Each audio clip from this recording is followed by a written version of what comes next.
Hi, and welcome back to The Stacks, a podcast about books. I'm your host, Tracy Thomas, and this week for the Stacks Book Club, we are discussing Nobel Prize winner Toni Morrison's debut novel, The Bluest Eye. And Renée Hicks, founder of Book Girl Magic, is back with us again to help unpack all the layers of this classic novel. But first, I want to say a huge thank you to all of you. It's the day before Thanksgiving here in America, and it would be insane of me not to thank this wonderful community for all that we've built here at The Stacks. From sharing the show with your friends, to posting about us on social media, to sending me messages and letting me know what you thought of the show, I have just loved creating this show and getting to know so many of you. So thank you, thank you, thank you, thank you. Did you read The Bluest Eye along with us? Do you want a space to talk with other readers about the book and all of the books we discuss on The Stacks? Then join us over on Patreon. Patreon is a website that allows you, the listener, to contribute to the show in exchange for perks. One of our perks is a virtual book club where we discuss the books from the podcast with each other. If you're interested in joining the fun, go to patreon.com/thestacks. The Stacks would be impossible without the Stacks Pack, so again, thank you. If a monthly subscription isn't your thing, you can do one-time donations over at PayPal. Go to paypal.me/thestackspod. Supporting our sponsors supports this show.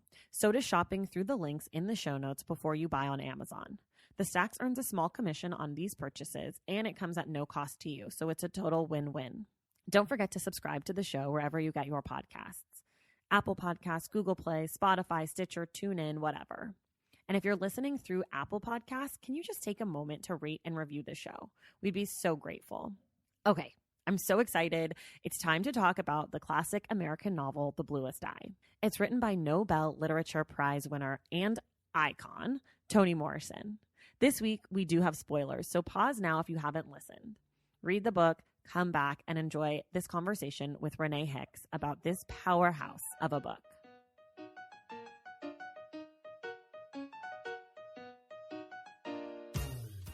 All right, everybody, we are back this week again with the amazing Renée Hicks of Book Girl Magic. Hello. And hi. Sorry. And no, it's me. I never give anyone time to say hello. We're talking this week for the Stacks Book Club about The Bluest Eye by Toni Morrison, her debut novel. Yes. The book... Oh, so if you haven't read the book, we're going to spoil it this week. We're going to go all in. So if you haven't read it yet and you think you might want to read it, pause this, come back later, because it is a really good book and you should want to read it and you should read it and you don't want us to spoil it for you. So read it. And now if you're still listening, that means you've read the book. Yay, good on you. Mm-hmm. And you know what it's about, but just in case, it's about Blackness and beauty and gender and life as a young Black girl. And what that means, basically. Right. I mean, it's kind of narrated by a girl named Claudia, and our main character is Piccola. Right. And let's just jump in. What did you think? I loved it. Yeah. It was my first Toni Morrison read. Let me say that. So I absolutely loved her writing style, and I wasn't sure what to expect from this book at all. I don't even think that I really read the description first before reading it, so I just kind of dove in, but I was pleasantly surprised.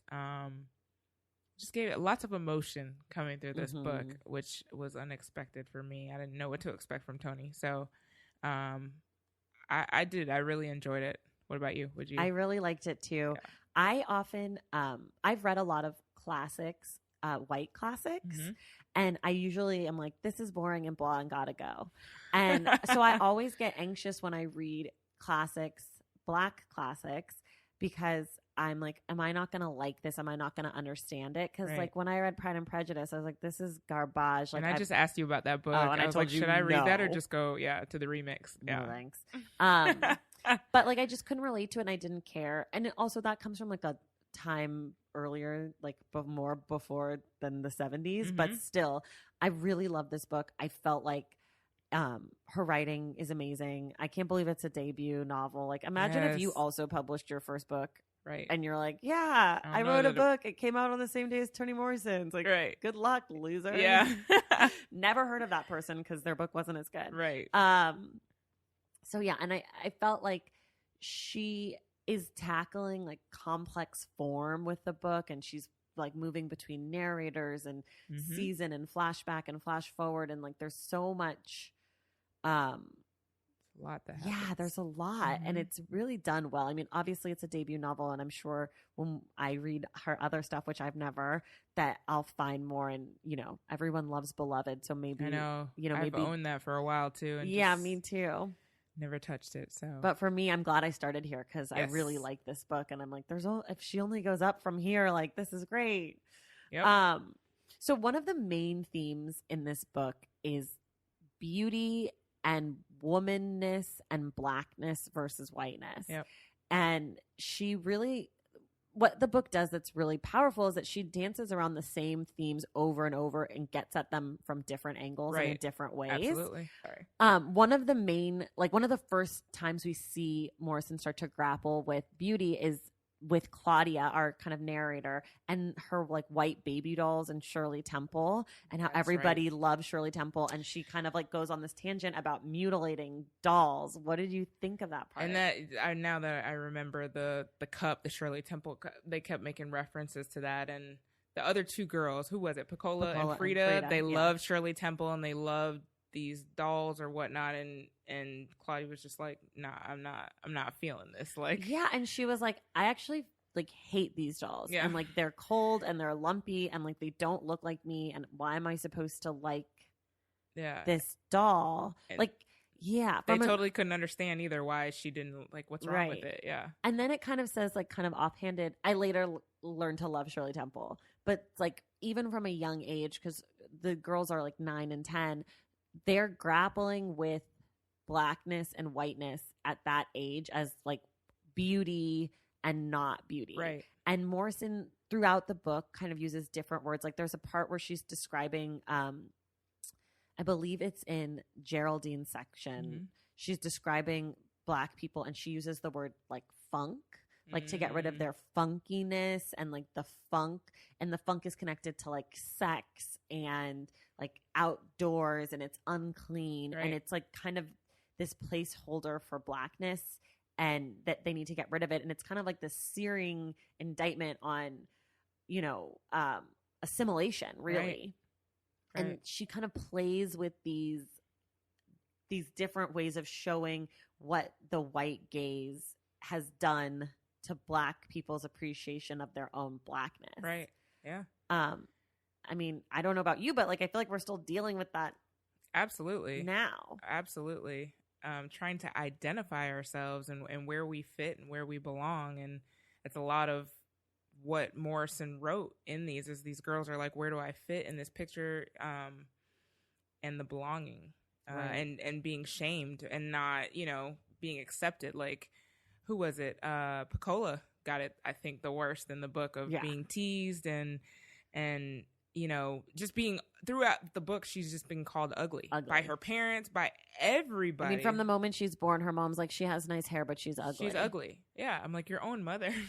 Like, how heartbreaking, you know, to have your own mother saying those kinds of things. And then she just couldn't catch a break. It was really sad.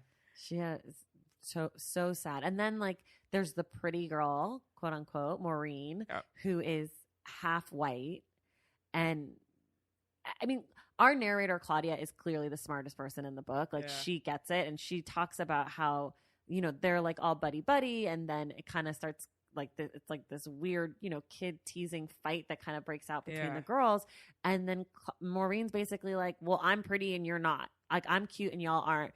And Claudia's like, has this moment of like, I wasn't so much upset that she said it, but that it was true. And like, I was more scared about what does that mean? Right. Like if she's pretty and we're not, and she's half white and we're not.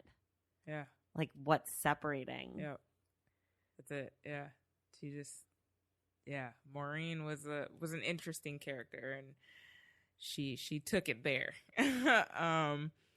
Claudia had a lot or even Piccola. And I think it was Claudia who was kind of like, why do you guys like her? Like she couldn't understand, like, what is it about this girl? Why are you gravitating towards her? And, Maureen, in a sense, what was it? Ice cream that they were going to get. And she was like, well, are y'all going to buy any? And we're hoping she was going to buy it. Right. And she's just kind of like, oh, well, you're on your own. You know, I'm only, and I think she only did it for Piccola because she was just being picked on, right? Yeah. Like she was trying to make her feel better, and she had just witnessed what Piccola had just gone through, so she was trying to make it better. But you know. And it was such a weird, like, that she tried to cozy up to her in like a paternalistic way, like that it was like, oh, let me go help her and buy her this ice cream to fix it. It's like, and then it's turned on him so quick. Yeah. With the quickness. Like, hey, no, I'm not. She was cool like, with don't this. forget. Yeah. Don't forget, I'm rich and I'm better than you. Yeah, and I'm better than you. Yeah. And you know, that whole thing, the beauty and the white throughout the book, and it starts with the doll, and then of course, you know, the bluest eye, the blue eyes, which wanting them. Yeah, we'll get there. We'll save that for a little bit later, but that's really like the driving force in the book. Another part of the book that's like pretty intense is like the hatred of women in this book. It starts with the period in the beginning when Piccola gets her period, and it's like they're trying to hide it. They're trying to hide it. Yeah. They're trying to hide it. Yep. And that like and I think about it now and I'm like, I remember when I got my period, like that it was like an embarrassing thing. And instead of being celebrated. Sure. Yeah. Right. And like, I don't know. I don't need a period party or anything, but like I have a friend who had a period party. Wow. Her mom threw a party for her for having her period. Oh my God. And was like, you're staying home from school. What? You're a woman now. Like, breathe the air.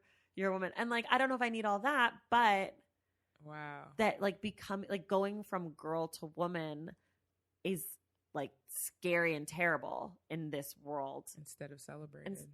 Or just like acknowledged. Yeah, that's you true. know, instead of being like, cool. Right. You're here like, now. Okay, here we go. Like, here's the chart of human. Like we're First, trying to you're hide a baby. it, clean it up, clean up the stair, the porch. With, right. You know. Exactly. Yeah. And like, what if like your first period was treated similarly to like your first word or your first step, you know, where it's like, this is a milestone in your life. It's not the only milestone in your life, but it's not something like this we shit don't have happens. to brush it under the rug. Like we can talk about it and be okay with it. But it does like, what is that saying to women? That like becoming a woman is a bad thing or an embarrassing thing. Right. Or like now it's time to feel shame. Right. Like let's hide this. Yeah. And it's too bad. And then, you know, and that's contrasted with Piccola's friends, the 3 prostitutes. Yeah, those were some interesting characters. China, Poland, and Marie. But then I didn't listen to the book. You did. Do you remember what they called her? The Mago line? Yes. I'm trying to... I can't remember. I don't know how it's pronounced, but like, I think it must have been French. I don't know. I'd never heard the phrase before. No, it was close to what you said. It was like Magdalene or something like that. It was... Yeah. Anyways. Yeah. So the 3 of them and like how all, you know, they talk about how they hate men and like they didn't know they could get money for sex and that their mom was mad that like they didn't why get aren't money. you getting and I was like, yeah, because they're like shrewd business women. Right. And they, you know, they're like, we never met a man that we liked. Like we hate from the Jews to the blacks to the Arabs. Like, you know, I just loved them. Yes. I thought it was a great depiction of like strong womanness and like friendship. I love the banter, between them. It's like we're cutting jokes at you and talking to you and and then Piccola had a lot of questions like, well, what does that mean? Like, where did that guy go? What happened? You know, she's just curious. Like she's just never seen anything like that. So it was interesting. Right. And they really loved and supported her. And there was something in their relationship with Piccola that was like the really only loving relationship she truly has in the book. Yeah. Because even though Claudia and Frida are friends with her, it comes out later that they kind of used her to feel better about themselves. Mm-hmm. And they kind of took from her and they allowed her to be the ugliest so that they could feel prettier. Better. That's it. Yep. And these other women, the prostitutes or the sex workers, they were like, nah, girl, like nobody likes us either. It's fine. Right. We're ugly too. We're gross too. We're, you know, tainted too. But we're going to make money off of our yeah. But we're also shrewd businesswomen and come hang out with us. Here's our clothes. Right. So I did like them and they provided a little bit of levity while still driving home points. Right. Which I mean, I think that's like the complexity of Morrison, that she's able, it's not just like a clown. Mm-hmm. So the book was written in 1970. Yeah. Which is like a lot of years ago. Yes, we're it getting on was. 50 years. Do you feel like it still holds up? Absolutely. I think there's so many women out there that deal with these kind of issues and feeling less than, and I totally think it's relevant to what goes on today.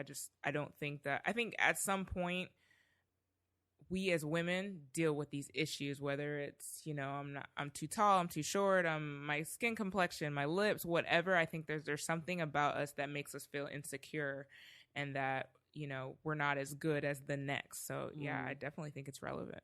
Yeah, I agree. I mean, one of the things that stuck out in my mind is like, we're dealing with this right this minute. I've seen it so much in the newspaper, is that Black women don't feel as much pain as white women during childbirth. Mm-hmm. I mean, really?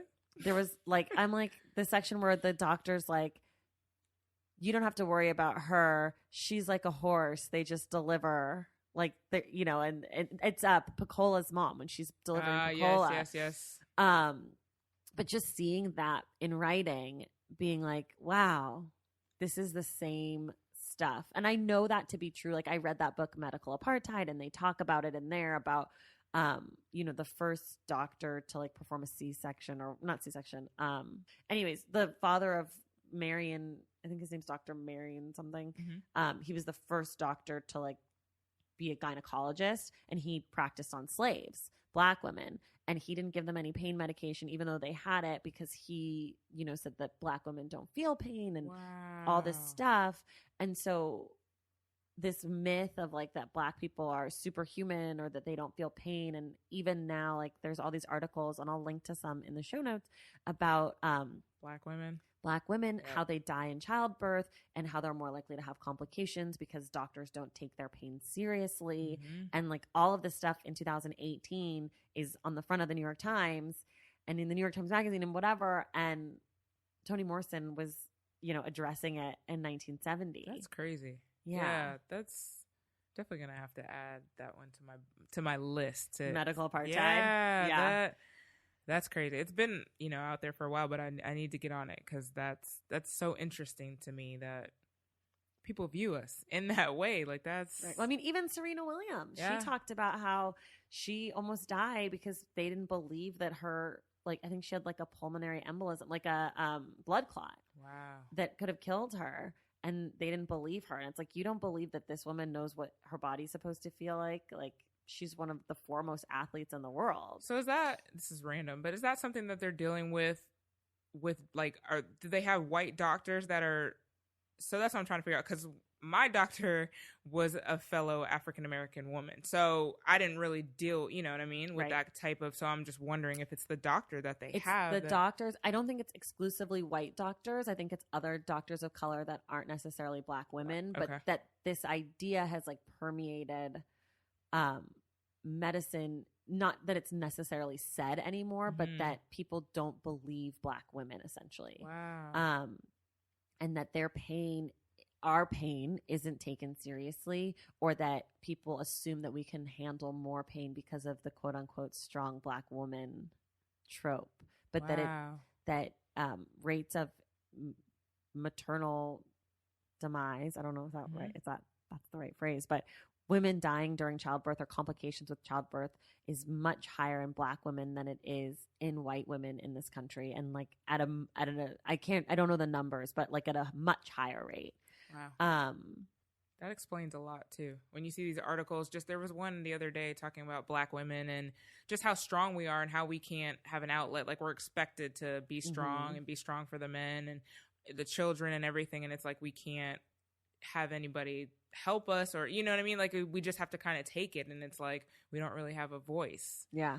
So that there was an article that I read not too long ago, but it makes sense. Like, this goes further back than just, Wow. Yeah, totally. Well, even saying that, like having to be strong for the children and the men and this and that, that's kind of like in the book when Pacola and the other girls go to the house that Mrs. Breedlove works in, and they spill the pie, and the little white girl comes in and she's crying, and like Mrs. Breedlove can't even feel her full rage because she has to go soothe this other girl. Yep. And that's that same thing. It's like the burden of being a Black woman is like having to take care of everyone else first and then being the last one to get the attention or the time off or the break. Yeah, that whole scene made me mad.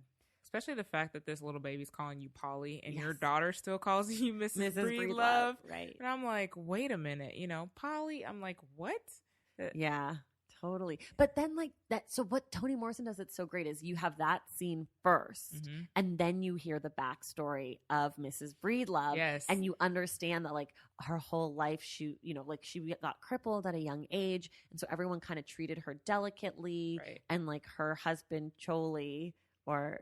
it's either Charlie. I don't know, but we're having some discrepancy on Choli. phrases. Yeah, proud to say his name, but anyways, that he like saw her as a person, and so that's what made her like him.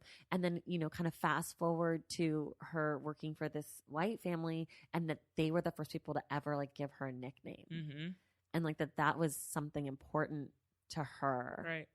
Yeah, she felt some type of way, like validated by it. And so like when we heard it earlier, it was like, what, this little baby's calling you Polly, like nah. But then when you see it later, you realize that like that's something that was important. Like she wanted that, and she'd never been able to get it before. Right. And I think that's one thing I loved about Morrison's writing is the fact that she would go back, like we'd see something and then she'd go back and explain the history, like, oh, okay, this happened and this is why that person's that way. And it's like, oh, okay, you can kind of connect the dots and like, this is why you did that, is because of your life experience. You behave this way. And that was a running theme in the book, is a lot of people were treated people the way that they were treated. It's what they knew. Right. So, yeah. And that, totally. And I mean, it's very clear that's, I mean, like if you were going to distill the book down to one point, it's kind of that. It's like that you're treated, you treat others how you were treated. And she says at the end, like the last page, something about love, and like love is not for the beloved, it's for the person who's doing the loving. And that you, like a violent person loves violently, a stupid person loves stupidly, and you love as you are or as you know. And that the gift of love is for the person doing the loving. Right. And I just thought that was really interesting. Yep. You think that it's like you're loving someone else is helping them, but really you're just helping yourself. And that's why, you have these relationships that are toxic because the love languages don't match. Yeah. Or something like that. Yeah. Or something. I think that's what she was getting at. But I mean, it's hard to dissect someone who's like so much smarter than you when you're like, I think that I get what you were saying, but I don't even, that's what I took from it. Like that there's so much there that a bunch of people could read the same book and take so many different things from it, which is like. Yeah. Depending on what your life experiences are too. Totally. Yeah. It was eye-opening. Yeah, I did a little research about the book. So this is one of the most challenged books according to the American Library Association. It made the top lists like in 2003, 2014, 2015 that people wanted to like basically ban the book. Wow. Like it was one of the most challenged books. And alongside Native Son was one of the other ones. I think Slaughterhouse-5 or Catch-22, I can't remember. But that this book has been banned. The Bluest has been banned in like a bunch of different school districts. Wow. And that, parents were mad that it was being assigned. And like, I get it because it talks about rape and like child abuse and all that stuff. But I also find it interesting that so many books that have been banned are books written by Black women. That's a very good point. Yeah, it's like a lot of Toni Morrison, the new Jim Crow, like even, modern day books written by Black women. Yeah. The Hate You Give is another one. Yeah. Yeah. I just wonder, I don't know, where do you think that impulse maybe comes from? That's a tough one. It's just like this thing that's always been against us. I don't know if it comes from insecurity or just not wanting the truth to be told, maybe. I don't know where that comes from, but yeah, there's just like people don't understand. There's so much you can learn from this stuff, and it's like you're not even giving it a chance. Let your child or whoever's reading the book, let them decide. Like, let them take from it what they do. Allow them that opportunity to be able to do that. But yeah, It's tough to Well, say. you're a mom, so let me ask you this, because I don't know. And your kids might be a little young for this question, but maybe imagine. I feel like there are so many terrible things that happen to children that can happen to a child. For example, Pecola is raped by her father. Right. And I understand not wanting your child to know that that's a possibility if that's not something that happened to them. But then I wonder about the other side of that, which is like, if other children are experiencing this, do you want your kid to know so that they can be more like empathetic, or they can understand? You know, it's kind of a tricky balance. Right. I definitely agree that it's something that needs to be addressed. It's just how in detail do you go about that? Because you definitely want them to know that if this happens, speak out about it. But again, how do you go across doing that? Or do you let them read stuff like that and kind of come up with their own thoughts about the situation? So for me, I definitely think it's a conversation that needs to be had. How I would go about that, I have no idea. But I think it's important because there's so many people that have been sexually abused and don't speak about it and just kind of keep it to themselves. And that's just, as a parent, it sucks. It's a sucky feeling that your child might not be able to, feel comfortable to come to you about stuff like that. So I definitely think that it should be a conversation that needs to be had. But it's like, at what point do you do that? Right. When do you do that? And do you want your school district deciding that for you? Right. But also, do you want your school district deciding for you that your kid has to read this book at a certain age? Right. I mean, it's complicated. I think banning books in general is I actually think banning books is a terrible thing, period.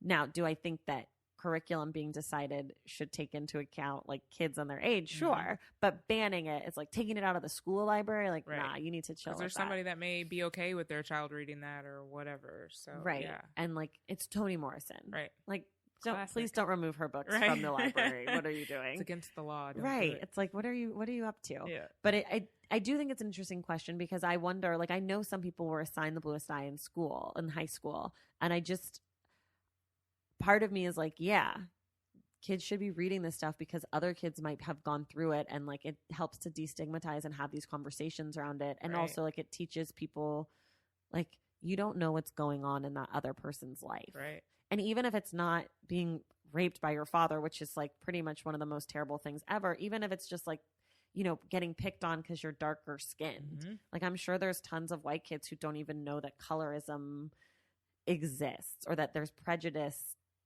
They might just see a black person, or like, I don't know. I don't want to say just white people, but like an Asian person or a Latino person. Like, so I think this book brings up a lot of other really powerful things aside from sexual abuse. Absolutely. That it's too bad the whole book gets thrown out with these scenes that are also powerful and important. Yeah. But, every parent, I guess, has their own feelings about their kids and their kids' readiness. I also wonder, and this might be a little bit off topic, but go ahead. I love off topic. Like, when, let's say, a white family adopts a black child, how are they having these conversations? Sure. And I think this came up in our book club. Someone had posted asking for suggestions on books that the mother could have her black adopted child read. And I was it was an issue for me because there was certain things that she didn't want to talk about or didn't want to discuss. And I'm like, but this is the reality of that child. Whether you're their parent or not, they're still going to deal with this kind of stuff. It was something like she didn't want it to be too depressing or like have to deal with like race too much or something. Like it was like very. And I'm like, how do you have stipulations? We don't get to define our lives and say, hey, this is a little too much. Like if it happens, it happens. Like you just. So for her to put stipulations on what this child could and couldn't read, I'm like, no, this is a very real thing. Like, whether this child reads this book or not, it's going to happen at some point. Exactly. They're going to need to know about it. So you're trying to put a filter on it. It's not working. Right. Yeah. Well, we talked about this a little bit on the episode with Jay when we talked about Between the World and Me by Ta-Nehisi Coates. We talked about, because Jay has a son. And I said, let me back up. The book is written to Ta-Nehisi Coates' son, who I think is around 15 at the time. Right. And I said to Jay, would you give this book to your son to read at 15? And he was like, I mean, sure, but I assume that he would understand a lot more of it by then anyways, because he's a black man in America. So like some of this book seems so basic and inherent to me as a black woman. And then I'm sure that if if a, Korean woman read it, they would be like, oh, I had no idea. Well, even me as a Black woman growing Sure. up in the suburbs, I had no idea. Right. These weren't conversations. Like, I mean, I grew up playing a white sport and being surrounded by white people all of the time. Sure. So this is why a lot of the stuff that I'm reading now is so eye-opening to me, because I have no idea. So yeah, it's important to have, people might not think of it that way, but it's like, they need to learn this stuff. Yeah. Right. I agree. Give this to all your 5-year-olds. It's fine. They'll be fine. It's no big deal. They'll get it. It's no Christmas big deal. gifts. Yes. Yeah. They're like reading Dr. Seuss and like Toni Morrison. Like, teacher, I'm going to do a book report on the bluest eye. Like, right. Timmy, you're 7. Relax. So we kind of touched on the major drama of the book, which is this rape. Pecola and her dad. Yeah. Of Pecola by her father shortly after her period. I had to figure out if that was real. Like, in my head, I felt like it was a dream. Like, did this really happen, or is she imagining it? I couldn't. Yeah, and as I read, it was like, this really happened. Well, they kind of tease it in the intro. Claudia, like, the intro's like, yeah, the baby died and Choli's gone and like sad. And if I'm not mistaken, how he started off in that situation was the same way that he did with the mom, right? Yes. The whole biting. Okay, yeah. Yeah. I was like, that was weird. Yeah. Well, he saw her like scratching her foot against her calf, which I guess is what he saw the mother Mrs. doing. Breedlove doing. Yeah. And then it, like, the way that the scene is written is phenomenal, because it's like she strikes the balance between love and absolute just like disgusting, and she finds a way to make you understand it even as you're like, this is horrible, my stomach hurts, and that's like not easy to do. No, because it's like, I don't want to read this, but I want to read right. it. Like, I want to, I'm trying to figure it out, but I also hate this because I know exactly where I'm going and this is my nightmare. Right. And like, that's the shit that I feel like is like, sure, Toni Morrison, you're great. Yeah. Like, yep. Not anybody can do that. Right. And like throughout the whole book, there's moments where it's like so judicious with language, and then sometimes it's really flowery and like poetic, and she's really like painting a picture. Yeah. It's taking beautiful. you on a journey. Yeah. Painting a picture. Yeah. That scene is brutal. Yeah. Man. It was. And that's what part of it, I'm like, is this really happening? Right yeah. now? I was like, no way. And I'm like, yeah, it's really happening. And then like the mom hates the daughter more because of it, like, because this fucked up relationship between sex and blackness and women. And to tie it back to last week, Eloquent Rage by Brittany Cooper talks a lot about like the church and black women and sex and the relationship between those things, and like this book kind of brings that out through these characters. And it brings the mom, or the memory of the mom, Mrs. Breedlove, sleeping with Choli, and like, does she? Because it was almost like they hated each other, but then you come to this scene where it's like, oh, okay, she's just trying to be quiet for the kids, kind of thing. It was right, but yeah, that really painted a picture too. Because in my mind, it's like she hates this guy, like, really, but it kind of shifted, and yeah, that scene was interesting too. Right. Yeah. Well, and the scene where Choli loses his virginity to the girl after the funeral. That one right there in the field, and then the guy, oh man. So they're in a field and he's losing his virginity to this girl. They're like teenagers, and it's after his great aunt's funeral, who raised him, so he's really sad. And then these white hunters find them, and they have like dogs and shotguns, and they basically watch, and they're like, we want to watch you finish, essentially. They tried to stop, and he was trying to pull up his pants. He's like, no, finish. No, They're come like, on, finish what boy. you're doing. Yeah. And it's gross, and it's got all the fear of like a lynching is around the corner. And then I guess the dog finds an animal or something, and they're run like, let's off. go. Yeah. And that scene, almost more so than the rape, because the rape was kind of set up earlier, that scene for me was like, and the fact that he took all his anger out on the girl and not the white men. Like, he's just like, I don't like you. Like, why did it was all her fault. Right. It was all her fault. Yeah. And like that he carries that kind of like hatred of women with him, right? Because what happens to you, you carry it with you. Yep. And that's like his thing, that that sex is a bad thing and that there's like always a little fear, I guess, around it with him. Yep. And he's abusive to Mrs. Breedlove. And one of the scenes also I believe in her backstory is he like hits her or something in front of her white boss that she cleans for. Yes. And then the white boss is like, you need to break up with him. Yep. And she's like, no, I can't, whatever. And the white lady's like, well, then you can't work here until you do. You do. Yep. And I'm not going to pay you the money that I owe you until you do. But like, you can come live here and like, let me help you, show you what's right for you. Right.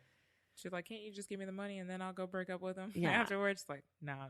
But like, to me, that moment felt very pertinent also because it felt like what is going on a lot right now in like feminism with white lady feminism and like how that interacts with blackness.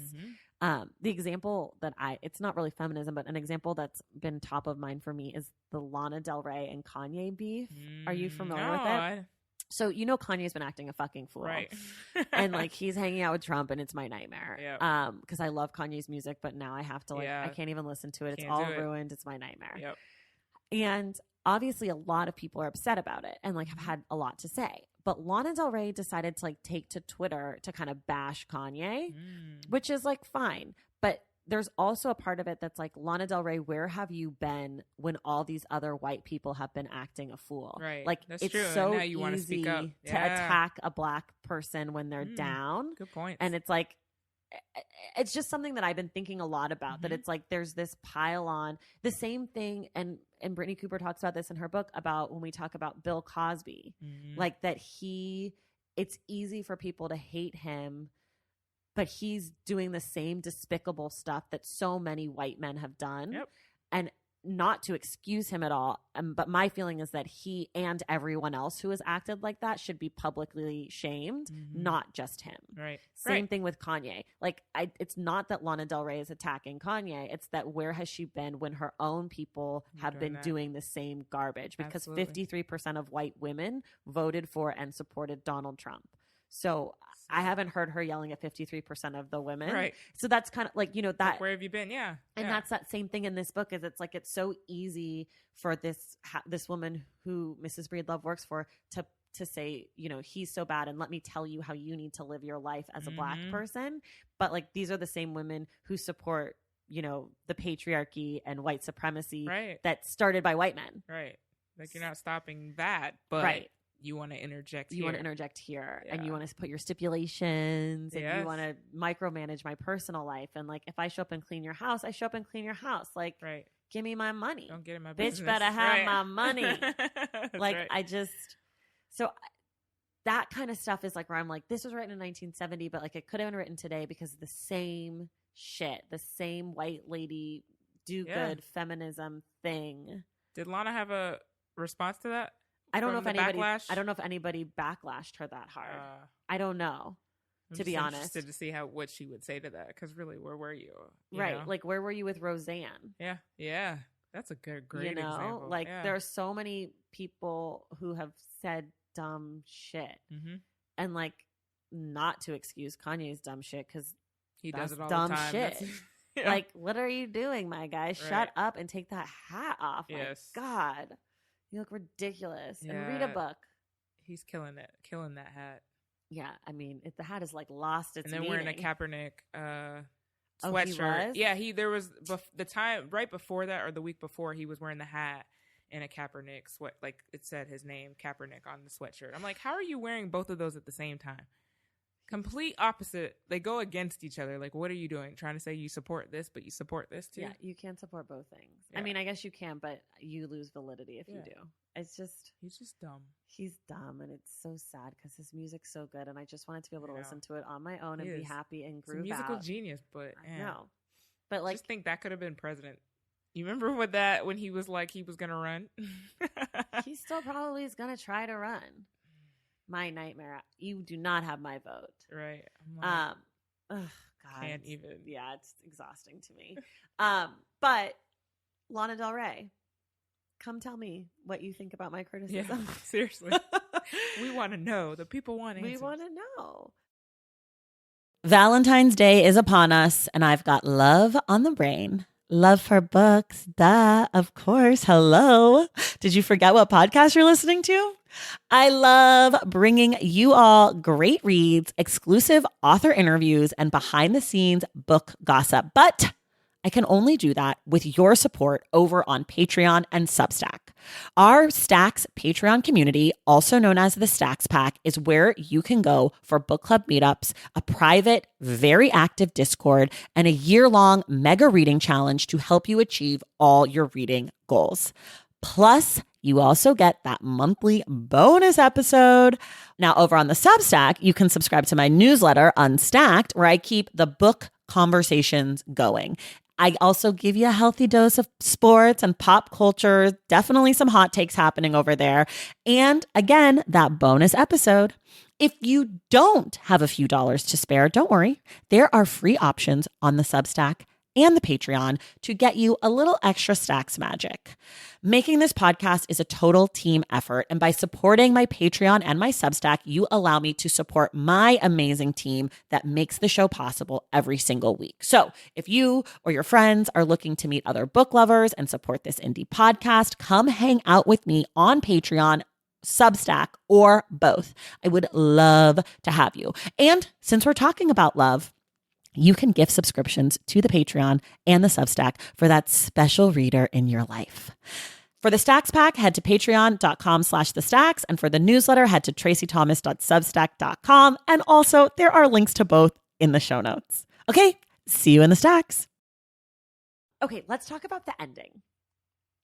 So, we'll tie it in with the title. The title of the book is The Bluest Eye. And in the end of the book, after she's been raped, after Picola's been raped. It is after. Mm-hmm. She goes to the town soothsayer / crazy man. Crazy con man. His name is Soaphead Church. Yes. And people go to him and like ask for help and advice and like fix my marriage. And Picola goes to him and says, I would like to have blue eyes. Yeah. And he's like, yo. Okay. He's like, I super can't do this. So what he does is he gives her some dog food that's been poisoned and says, feed this to the dog that he hates. Mm-hmm. And if something happens to the dog, you'll get your blue eyes. Right. So the dog dies. And then she basically goes crazy. Yeah.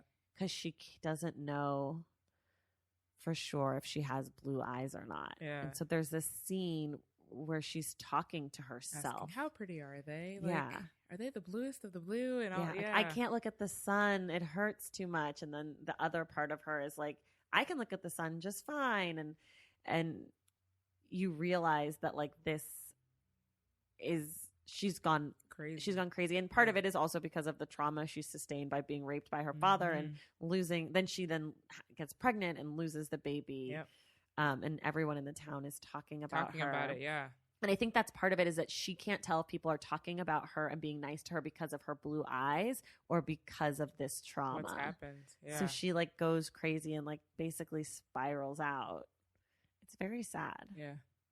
It's not an uplifting ending. Yeah. It's one of those you had to take like a double take at the ending. Like, I had to reread Who it. is she talking? Yeah, I had no clue. At first, I thought she was talking to one of the sisters at first. Yeah. Like, she's having a whole conversation about Me these too. eyes. I'm like, oh, they're such pretty blue eyes. Like, who are you talking to? Yeah. Right, because it's confusing because sometimes it switches, like, because it's italic and then not. And sometimes you think that you know who's talking. And then, yeah, when I went back, I was like, oh.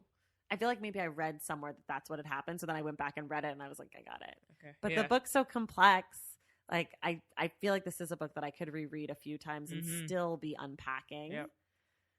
Because, yeah. So many hidden messages and things you need to think about or will make you think about, rather. Right. And the book ends, I believe, with Claudia kind of talking about her realization that, like, everybody used Picola and nobody really loved her except for the prostitutes and possibly Choli. Yeah. But that, like, his kind of love was toxic and that he loved her the best that he could. Yep. And that that's what he knew. Yeah, it's what he knew. Treat exactly. people. That's you treat people how you've been treated. Yep. But yeah, that this ending is like realizing that her trauma is kind of the whole town's trauma, and that because everybody responsible. spills on her. I mean, from her part, she didn't have that. Well, like you said, it was like very few people that really truly, other than those prostitutes, that really had her back. Even your mom, when you're born, and it's like, yeah, you're ugly. She's got some pretty hair, but and then Geraldine's son, who tries to rape that her. whole thing. I wanted to punch him in the neck. And then kills the cat. Yeah, and then blames it on her. She did it. I'm like, and the cat had the blue eyes.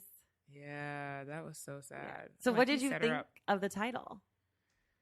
I didn't know where that was going at first, and then in the beginning, they have a conversation, right? It's the two friends talking about wanting the blue. So I was like, where is this going? Like, what does it have to do with, blue eyes? And it kind of made sense that this little girl's grown up feeling ugly, and this is the one thing that she feels like is going to change her life. So it made sense after reading, the book, and this is what it boils down to, is this is what makes her happy, at peace, I guess. Or she feels like it will. Make people like her, see her differently. It's kind of like, just you saying that made me think of like Instagram, like models or whatever. Like the modern day version of this book is like a little girl on her Instagram seeing all these like pretty skinny blonde girls with blue eyes, instead of it being a baby doll, but that they're like aspiring to be like that. Yeah, these influencers. Yes. Yep. Fuck, they should make it a modern day Bluest Eye. They should. I mean, it's all the same shit. It's all the same stuff from when the book was written, and I believe the book takes place before the 70s. Like I believe it's like the 40s or 50s, but it's all the same stuff then that we're dealing with now. It's just on an iPhone, right? Or on different a movie screen or whatever. But it's the same like media saturation of like beauty, aspiring to be something else. Yeah. When will we learn? Maybe never. I don't know. I mean, honestly, you behave the way that you've been treated, and like Black women get treated like shit still. So like I don't see it changing until that changes. Right. And I see a lot of people that I've talked to, even just the color of their skin. Because I didn't grow up, dealing with that kind of stuff. So to hear other women say, yeah, I was teased because of X, Y, and Z. And I'm like, really? Like growing up feeling insecure because you're a shade, something you have no control over. Right. And I think that was another thing that was talked about in the book, is that people hated and picked on Pecola because of something that she had zero control over. Nothing to do with her. Like you hate this girl, call her ugly, and don't want to be friends with her. She didn't ask to be this way. Like this is just what it was, and people couldn't see that. They just saw an ugly girl, and that's, she was the butt of all jokes. Right. See, this is why we need kids to read this book, so that they know to be nicer to people. Right. That's true. Just be nice to her. And she doesn't need to have blue eyes and go crazy. That's it. Yeah, it's sad. Well, is there anything? Well, I guess normally we cast the movie. Do you have any people that you could think of being in it? Wow. It's kind of hard because it's children actors, right? and I don't know so that what many. Would you... The only kid I know for sure is Diane from Blackish. She could be a good one. I feel like she would be Claudia. Yeah, that's what I was like. Yeah, you definitely need her as Claudia. But I don't really know. Like I Googled around for some kids, and I saw some like little Black girl actresses, but like I don't know them from anything. Yeah. Like I just know I'm sure there are some. Maybe our amazing listeners will send their ideas of who they would cast. Yeah. Even down to the prostitutes, like all the different characters. There's so, I mean, that's the other thing. It would be like a total Black excellence film because you could, of course, there's a part in it for Regina King. There's a part in it for Octavia Spencer. What do you think is Choli? I had a really hard time with that. Maybe someone creepy like Terrence Howard or somebody, because he can play a... But I feel like he's too old. What about, do you watch Atlanta? Yes. What about Paper Boy? Paper Boy. He's a really good actor. Yeah, that would he be might a good be a one. good Choli, because he's kind of, because like they're young parents, right? Like they couldn't be much older than 35, right? Yeah, back in that day, they were popping them out. Well, and I'm pretty sure that Choli and Mrs. Breedlove, Polly, got together pretty young too. They did. So yeah, like these are 2030s. Not Terrence Howard's too old, but yes, in an earlier someone version, like him, but totally. Totally. Because he plays that creepy bad guy kind of, Yeah. Yeah, he does play that bad guy. I know. I was having a hard time coming up with people, but yeah, Choli definitely has to be someone who has like the darkness in them. Yeah. Like a Danny Glover on Color Purple. Yes. Type, Yes, type exactly. Darkness. Yeah. Ugh, so good. Well, do you have anything else that you want to talk about from this book? I think we covered most of it. The only thing I want to talk about maybe is Soaphead. And his backstory. Who was he? Because they talked about him growing up, right? Who were his parents? I was confused at that. I think his parents were just random. Yeah, people? I don't think he was connected like through relations. Was to he anybody. Mixed though? No, or no? I don't think Okay. so. I think he was fair skinned. That's West what it was. Indian. Then yes. Yeah. Okay. He was fair skinned, and he was gay, and then to fight that he molested little girls. That's right, the church girls. Yeah, wasn't it? Yeah. And and he was trying to. He was having a conversation with God. Was it? Yeah, like trying to justify. He like wrote a letter about what he did to Pecola, and also justifying the girls by being like, if they didn't like it, they wouldn't come back, kind of right. thing. Yeah, and like it was really weird. Yeah.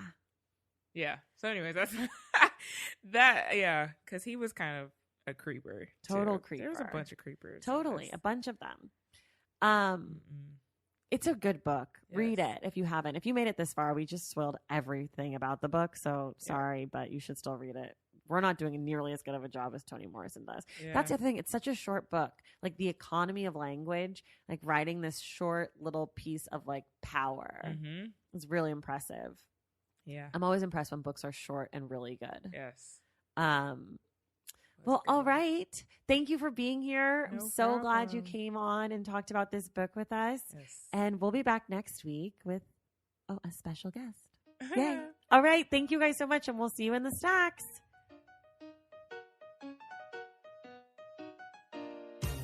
Okay. That does it for us this week. Thank you guys so much for listening, and thank you to our guest, Renée Hicks of Book Girl Magic.